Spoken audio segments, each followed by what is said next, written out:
Totally. What's up, dudes?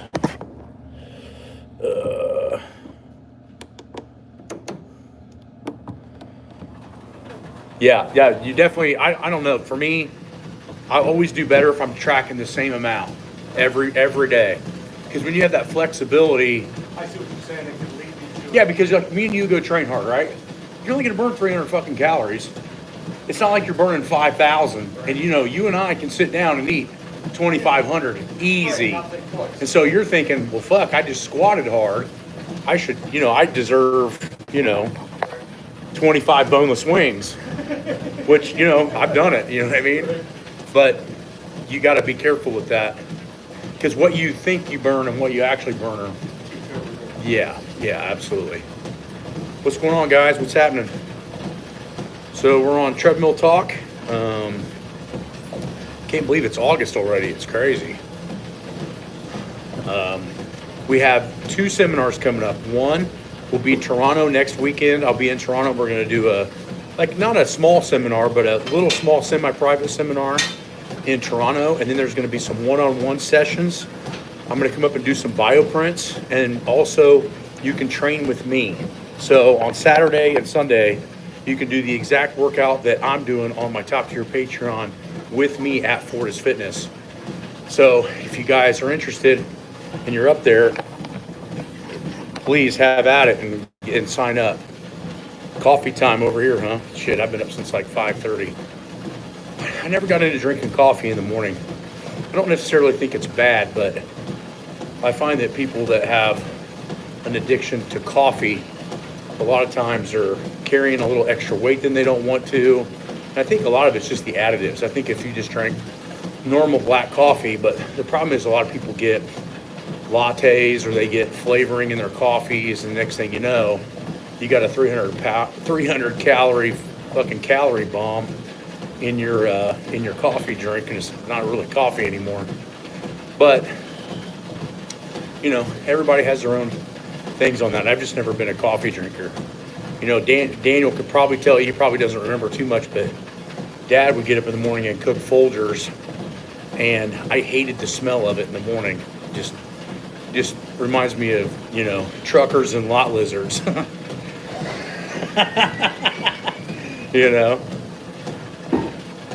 do half and half, not much better than adding a bunch of sugar. Yeah, that's true. So yeah, if you guys are in the area, Toronto area, next weekend, sign up for the seminar on wenningstrength.com. And then if you guys are in the New York area, I'm doing a seminar in Manhattan in September at DeSalvo's training facility. And I'll post the register website on that on the description in this. What's going on? What's going on, India? What's happening, Ezekiel? So, yeah, I'm not a huge fan of doing coffee in the morning. I think it's a dehydrator. I think it's one of those other things too that tends to, most of the people I see, especially at the fire department guys, is sitting around drinking coffee, eating fucking donuts and shit, right? It seems to go hand in hand, but some people can drink black coffee. I don't think that's terrible. I don't think it's too bad. But, most of us are walking around dehydrated. And if you're needing a caffeine kick in the morning, chances are your sleep habits are not real good. And you'd be better off taking magnesium at night versus coffee in the morning to try to wake up. Most of us are walking around with a magnesium deficiency. And that magnesium deficiency is going to be the culprit of you constantly being tired. So go on to atplabs.com, download or ship yourself some ATP Center Mag. One of the discount codes is Wenning Strength. We have higher tier discount codes on Patreon. But if you want to get on there and save you a little bit of money from ordering it, that would help you out a ton. Try that first, cut your coffee out and see if you feel better. Now, depending on your size, will depend on how many center mags you're going to need at night. Most people, I recommend 3, but I've seen upwards of 6, depending on how big you are. So, yeah, so again, seminars, huge. We've made it totally affordable because I'm going to be up in Toronto anyway. So get your ass up there, sign up. And if not, I'll be in Manhattan in September And we'll do the same thing. We'll have some one-on-ones and some bioprints and the seminar as well. So those will probably be the only things I do this year, unless Ken Kanakin decides he wants to do Swiss again, which will be in Toronto again, which is always a good time to get to see people.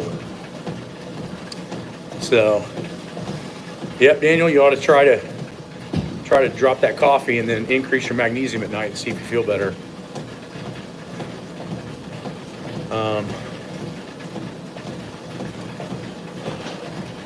The main topic for today, I think, is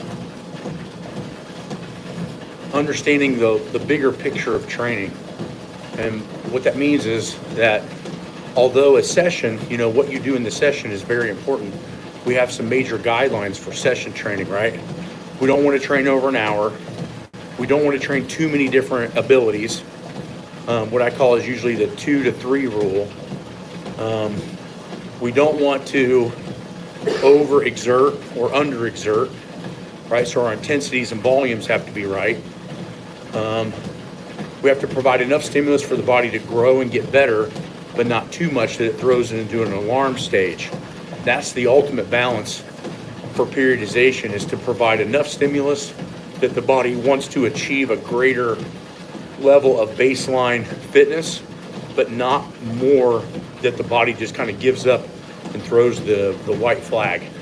And that's hard for people to understand, because I think of all the good things that CrossFit and high intensity training has done for people, I think it's equally done just as much bad things for people, because it's taught people that they can work out way too long. They can train, 20 different abilities in one workout. Nothing has to be power or strength oriented. You see the injury rates are completely insane with a lot of the HIIT training and CrossFit training. So it automatically starts to get you to realize that a lot of that training may or may not be good for you at that time. Magnesium glycinate for sure. So the long story short is making sure that you have all of that down, but there's more to it than the long term. And it's again why I go back to a lot of the Russian texts that had more control over the human population than current studies are showing. And that they had annual and monthly volume parameters. And that was interesting for me to start to learn almost 25 years ago, which how much max effort work do you need? How much speed work do you need? How much repetition work do you need in order for the body to get better? And I think what we have to realize, and again, in this particular time period, if you go on YouTube or you go looking for podcasts, everybody's talking about muscle hypertrophy. Well, the big thing is that you don't hear a lot of people talking about passive tissue, resilience, ligaments, tendons, bone, but also the central nervous system. The central nervous system plays a key role, probably the biggest role that you could possibly imagine with strength training. Meaning that if you look at somebody, say 1RM bench press, it's 70% neurological and 30% muscular. So if we realize that 7/10 of our ability to get stronger is CNS driven, is our training 70% CNS? The answer for most gym goers is no. What you're doing is you're training for a look, a mirror image. You're not necessarily putting the effort in where it needs. If you look at, especially in the past, a lot of the top level Olympic lifters in the world to ever exist, they look fit, but they don't look like a bodybuilder. And the reason is because 80% of their training is neurological. Meaning that if you're trying to maintain power, you're trying to maintain coordination and balance, and you're trying to reduce injuries, you're probably better off having a training modality that's allowing you to hit mostly CNS training.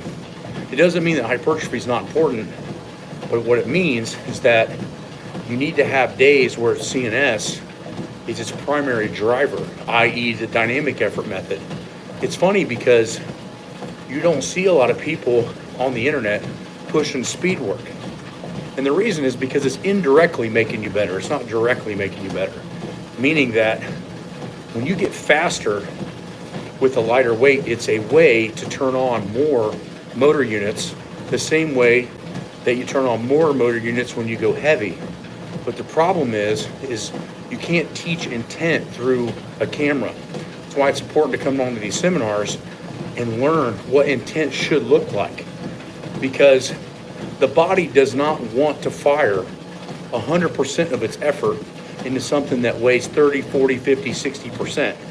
It wants to only push as hard as it needs to. So for the average lifter that doesn't understand intent, they only get maximum motor unit recruitment when they're going super heavy or they're doing things till they completely burn out, because the CNS is not used to firing at a maximal rate. It only fires at a maximal rate when it has to. What I've learned with speed work is that the CNS fires at a maximal rate with submaximal weights. And that's important because you can't run the same stimulus into the ground. So lower back injuries are the most common. Nobody trains their torso. Yeah, you're absolutely right. And if you come on to the apps and you come up to the seminars, you guys will see how much focus is on the lower back, glute activation, obliques, those things that I feel keep those injuries completely away. We haven't had a back injury at the gym for about 13 years. And I train everybody from in their 70s all the way down into their 20s and teens.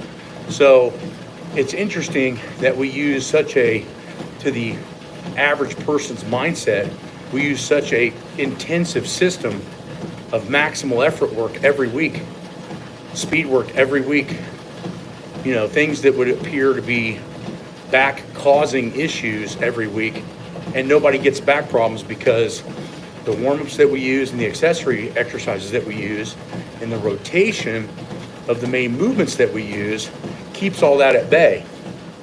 And I make sure that for all the clients that come in person, that we slowly build up a tolerance to those things. Again, remember we talked about that white flag a couple minutes ago. And the problem is that you can't push muscle faster than passive tissue can adapt to training. And in some instances, it adapts anywhere from 4 to 6 times slower. So whatever your muscle can pull, your tendons take 5 times longer to adjust to training, at least. Probably more. Ligaments and cartilage take even longer. So if your only focus is muscle activation and you're not focused on passive tissue resiliency, you're going to have a big problem. And guess what the entire fitness industry focuses on? Muscle. They're not focused on passive tissue. So that's the trick. What's the best workout split? The best workout split is very dependent on goals. And if you're looking for workout splits, your best workout split's what we're designing on the apps. So what I would do is get on those apps and start following that stuff to a T. But in my opinion, we split it, again, more for central nervous system activation. We split it for technical proficiency. We split it for different contraction types, not necessarily focusing on just muscle alone. Muscle only sells more because the fitness industry's realized that people that have an aesthetic drive to their training usually only lasts in the gym on average about 10 to 12 weeks. What you start to find is they follow very similar trends in the gym like normal people, right? They sign up the first of the year, they're out by March. They've given up in 8 to 12 weeks. And so what I think, if you see correctly, is the fitness industry has attacked the people to try to pull as much money as they can out of them in a very short period of time as they can, because they know they're going to quit. And people like me and other people that I'm having trouble naming right now because I'm walking and focusing on this topic, but you can't sell somebody a 5 and a 10 year dream, right? Because the fitness industry's realized that most people don't have that level of consistency and passion for the area. So they just try to suck as much as they can out of everybody. That's why the biggest money-making thing in the fitness industry is gym memberships. Because the best thing a gym can do is have gym dues, like you pay 50, 80 bucks a month to be a gym member, and you never use it.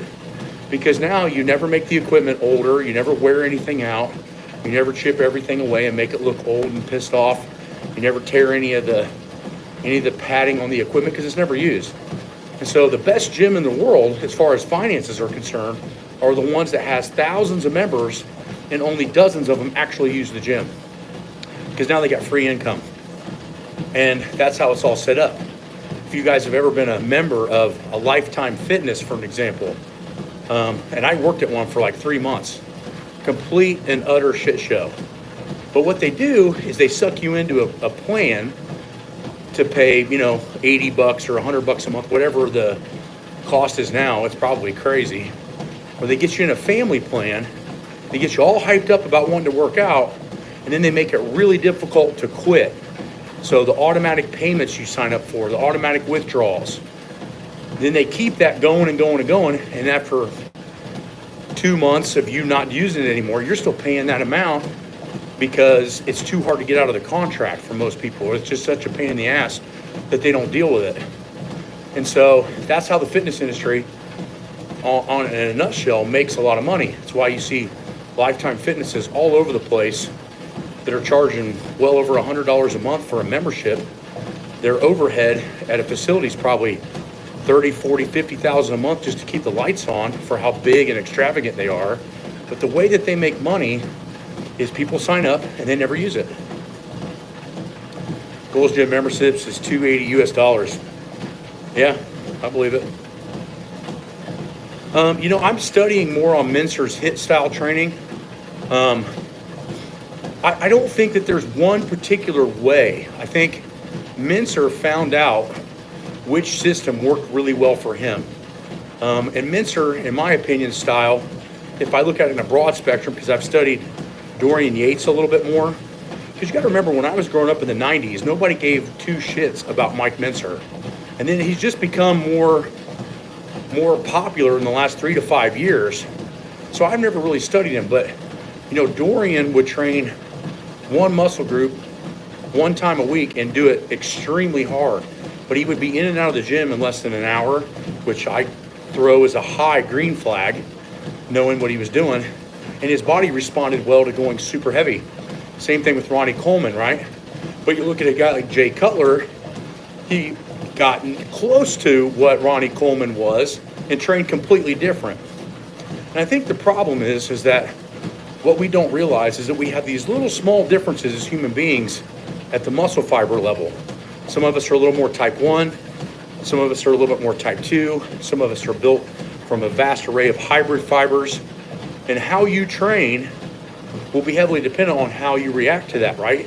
So if you're training like you have fast twitch fibers and you have slow, my opinion would be that your hypertrophy is not going to be as good. I remember talking to Flex Wheeler about this, and he said that sets of 20 got him the most jacked, doing way less work than when he was doing super heavy stuff at triples and fives. Now, there's a lot of people who say, well, 5s and 6s are going to be your best for hypertrophy, and Flex Wheeler at 20 didn't do anything for me. Well, it makes sense. What if Flex Wheeler was more type 1 fiber, and so he had to train at a higher repetition range for him to show his muscular development? So I think what you guys have to realize is that we're all going to respond differently. So a proper training system is going to have those different aspects attacked at different times, right? Like right now, we're in an off season on the top tier Patreon. We're working on balance, coordination, hypertrophy. We're working on muscle groups that we may avoid in peaking phases because it destroys technique, right? All of these things. And then we work our way into higher intensities and lower volumes. The point is that you want a vast array of mixtures. If you look at Brian Schoonfield's recent book, which I highly recommend you get because it's advanced knowledge, but it's easy to read. And he shows equal hypertrophy ranges from 4 to 6 reps all the way up to 20 plus reps. which I've been saying for years. Ever notice why winning warm-ups are 20, 25 reps? It's because it was a repetition range that I never formally utilized over a long period of time for training. Therefore, it was a new stimulus. And once I conjoined it in with maximal efforts and dynamic efforts, everybody I ever put it in with got better if they did it right.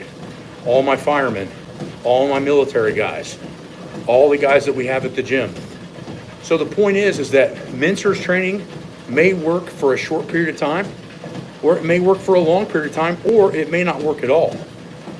Depends on you and how you're structured and what your genetics are. So that's what my thought process is on Mincer. I think he was pretty smart from some of the stuff I'm reading. I'm actually reading a book on him right now, and I'm going to post the highlights on the Patreon channel probably within the next week or two. I just really want to dive into it. It's amazing to see somebody like Mincer and how he has a very similar childhood to what I had. A very stringent dad that you could never please, that gives you this, this deep drive to get better at everything you do when you get older, which is a blessing and a curse at the same time. And my dad, I don't know what he would have thought of my powerlifting. I don't know if he would have thought that was cool or not cool, and Mincer kind of grew up with the same kind of father, where it was very stern, wanted to kind of live his way, wanted you to follow his range, didn't really want you to have your opinion. And him dying early sought for me to go and find other father figures in the gym. So I end up getting a membership at the Y, not really knowing why I chose the lifting, other than the fact that I was walking in the grocery store with my mom and I saw a magazine and it was showing lifting to play football. This guy, remember, this is like 1990. And I see the magazine.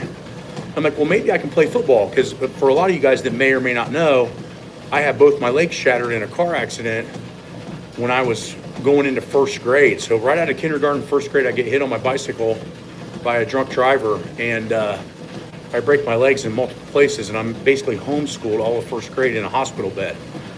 And when I get out, my legs are behind, the other kids that didn't have these types of injuries. And so I gravitated to swimming because it seemed like impact if stuff hurt my legs. And as I built them more up with the bicycle riding, because back then we really didn't have video games that would overtake what we were doing outside, which I think is a huge problem that we have right now in just kids and child development. But long story short, I wanted to play football in 7th grade. And more of this story is in the powerlifting manual on the website, it's a really interesting story. But so I see this NFL players lifting weights to play football, and I'm like, well, maybe if I lift weights, my legs will allow me to play football. And that was the initial drive into the gym, because this was right before my dad found out he was sick. And so I wasn't a regular at the gym, but I was working out, I'd say a couple times a week. And when he died, it kind of made being at home weird. So after school, I like to go to the gym. It was only a mile away from my house. And so I would go to the facility, and that's when I met Tim Smith and Jim Dawson. And they were both veteran lifters. Tim Smith was a 500-pound bencher at 181 body weight, and Jim Dawson was one of the first guys in the late 60s, early 70s to deadlift 700 pounds in the Midwest. So being around those guys was like ultimate father figures, right? You got a guy in a normal gym benching 500 pounds at under 200. I mean, it was unbelievable to see at 12 years old. And then you had another guy that was 25 years older that was a 700-pound deadlifter in his prime, and a legend in the area as far as strength is concerned. And they took an interest in me and started training me, and then powerlifting became my passion after a couple years. So, but I don't even know where I was going with that. But the point being, you guys, is you got to learn that everybody's individual.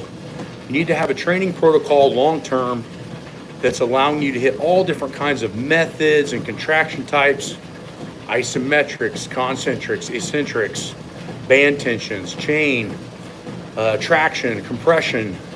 All of these things need to rotate, move, and change at all times. I always say this, and I never hear anybody talk about this, but I think the body can respond well to various contraction and compression and pressure.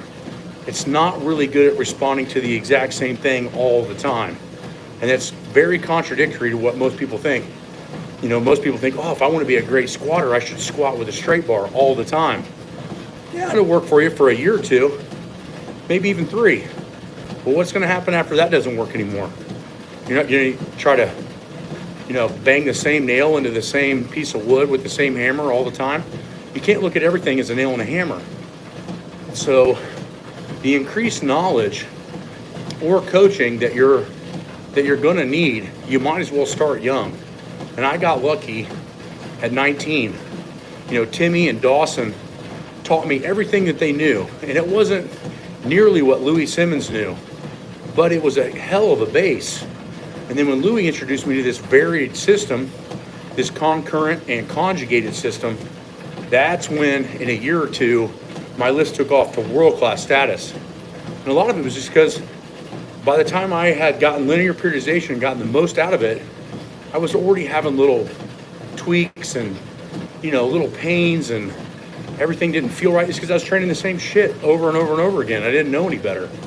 And then as I learned to rotate bars, rotate tensions, rotate positions, that's when all of that strength came to reality. So the point being, guys, is that you're going to have to get smarter to get stronger. And if you're not working on getting smarter while you're getting stronger, there's probably a reason why you hit a plateau. I think that everyone, including some females, but everyone is capable of benching 300. It's just they get up to a point of around, what I've seen in the last 30 years, they get up to around 220, 230, and now it's real work to get better. And doing the same thing over and over again is not gonna work. That's when you got to know how much can your body adapt to every week and every month, how many times you need to be doing dynamic effort work, how much you need to be doing straining work, how much you need to be doing set still failure or more Mike Mentzer style training, and what is important to you at this time. And not necessarily important to what you think, but what your body needs. And that comes down to weaknesses. If you have, let's say in the bench press, for example, you have very weak triceps but strong anterior delts. Eventually, if you don't focus on triceps, your bench isn't going to go anywhere.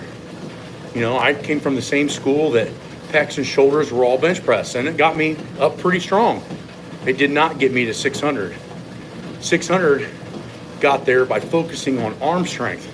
And then as I learned over the years of not getting injured and training smarter, that really the major keys to getting super strong is longevity. Because let's face it, most people, if you have a goal to bench press 405 or 500, it's probably a 10-year goal. From the time I started lifting to the time it took me to bench 500 was 9 years with no breaks. No breaks. That meant I trained on Christmas. I trained on Thanksgiving. I trained at Easter. I didn't do a lot of traveling because I knew I had to train. Get my point? My point is that for most people, when you start digging deeper and you start seeing their goals versus what they're actually willing to work for, you start seeing big holes in what their true intent is. And for most people, it's like anything else with finances, with strength. When it becomes difficult and it becomes a 1% gain for 100% work, people tend to quit. So don't be a quitter. Be one of those people that will push through, because at the end it's worth it. If I found out I was terminal or I died tomorrow, I've done everything I've wanted to do. Everything I've set my mind to, I've done. I pushed my ass off. and I want you guys to be there too. But the trick is you got to be almost very focused on what you need to be doing. In my 20s and 30s, my goals were not financially driven. They were to be as strong as I could possibly genetically be, and I felt like I hit that.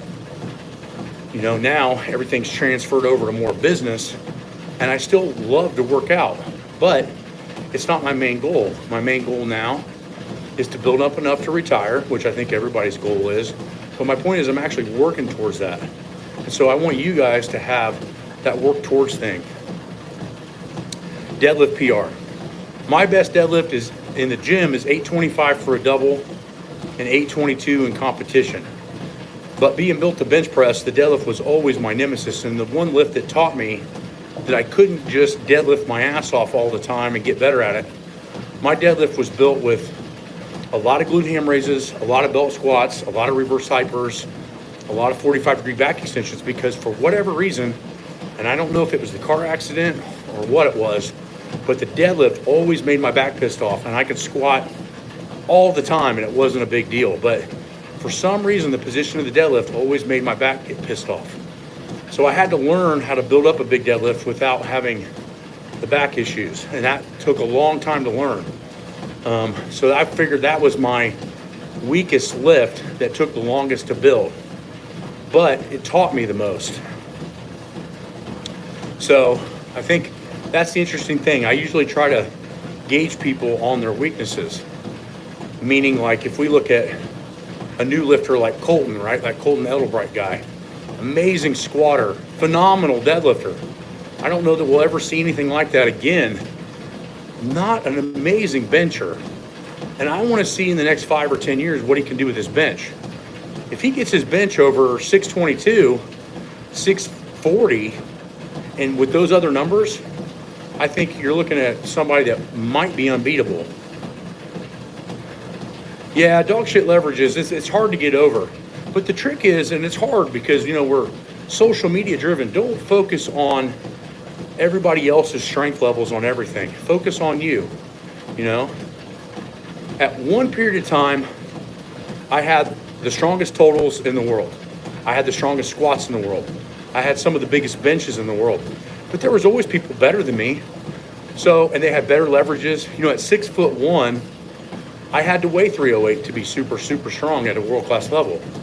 But the point being is that probably for the first 10 or 15 years that I trained really hard, I never really looked at other people's numbers. I just focused on me.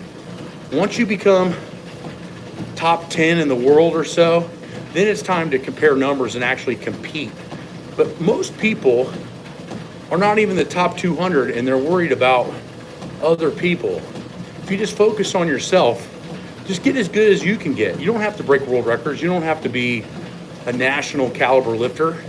But if you get from a 185 bench to a 250 bench, you're still stronger than most people walking the planet. And you got to remember that, because it's hard to notice when you see people posting crazy shit on Instagram all the time. So the dude, don't get frustrated. Just make sure that you balance your strength gains with your ability to recover and not accumulate injuries. That's the trick. Yeah, Colton's a beast. I don't know if we'll ever see a guy like him in my lifetime, you know, because I think that nobody ever thought that Ed Cohen would ever be beaten per body weight or overall strength, and I think we've proven that that's beatable, which is just totally insane to me. But I think the reason we're seeing that now, we haven't really advanced our thought processes in training, but what we have done is we've created a larger population graph. You got to remember, when I got into powerlifting, and I'd have to double check on this, but there was maybe only 5,000, 7,500 registered powerlifters in the entire country. Now there's like 500,000. So with that many more people, you're gonna find more freaks, right? Yeah, if you're 250 pound bench, that's not bad, dude. It's not bad. And if you can get to 250, you can get to 300. It's just it might take you longer than some people. It's okay. But you have to do it smart. You can't get up to a 300 pound bench and blow your shoulders out or screw up your elbows or fuck up your wrists, right? You want to get to those points and not have issues. So my point to this, guys, is Don't compare yourself to other people. And if you have a problem with that, get off of Instagram, get off of Facebook, or don't follow pages where you're seeing guys breaking world records every other week. Because I'm here to tell you, I've been through about 5 generations of top lifters, and almost all of them, what's up, dude? Almost all of them, I don't see anymore. They don't train anymore. And so is that really a successful career? The answer is no. The answer is if you're only good for a very short period of time and then you're gone, nobody cares, right? Yeah, I'm at the point where if I just keep flat benching for more than a couple of weeks, I mess up. Yep. So that means you need more mixture in your training, dude. So again, like hop on our Patreon channel and follow those top tier workouts and see the rotations of what we do. And you're going to get better, but you're going to feel better too. You know, that's a huge step. And then I can help you a little bit closer. So, all right, guys, that's a good live feed. Appreciate you guys listening in. I need some more thumbs up. I don't know what's going on with YouTube lately, but they must have changed the scale on things. It's like weird. It goes in these waves where nothing's linear. Views are low. You know, people commenting are low. And then it'll go back up. It's super weird. Yeah, no problem, dude. Glad to help you, man. You guys take it easy. Hope this helped you guys out a little bit and get you ready to train for next week.